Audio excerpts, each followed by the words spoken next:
বাংলাদেশের পর্যটন খাতে সবচেয়ে বেশি আয় হয় কক্সবাজার থেকে। গ্রীষ্ম থেকে বর্ষা, তপ্ত রোদ কিংবা ঝড় তুফান, সবসময়ই এখানে পর্যটক থাকে ভরপুর।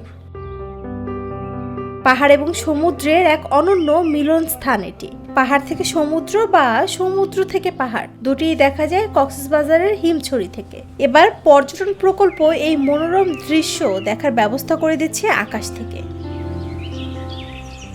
হিমছড়ি থেকে রেজুখাল অবধি চালু করা হবে উন্নত প্রযুক্তির কেবল কার।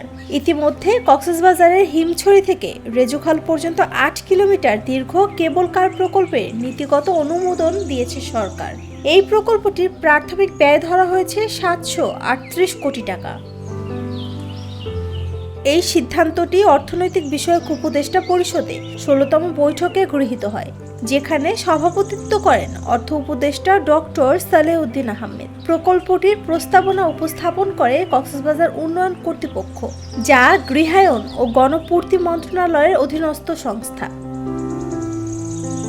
এই কেবল কার প্রকল্পটি কক্সবাজার উন্নয়ন বোর্ড কর্তৃপক্ষের ২২টি উন্নয়ন প্রকল্পের একটি, যার মধ্যে রয়েছে কক্সবাজার টেকনাফ ও কক্সবাজার মহেশখালী রুটে কেবল কার স্থাপন, সি প্লেন চালু, থিম পার্ক নির্মাণ, সিনো কমপ্লেক্স, সার্কুলার ট্রাম্প নেটওয়ার্ক এবং আধুনিক শপিং মল নির্মাণ। কক্সবাজারে কেবল কার প্রকল্পটি সফলভাবে বাস্তবায়ন হলে এটি দেশের পর্যটন খাতে একটি নতুন দিগন্ত উন্মোচন করবে। নুসরাত জাহান শম্পা, নিরপেক্ষ নিউজ ডেস্ক।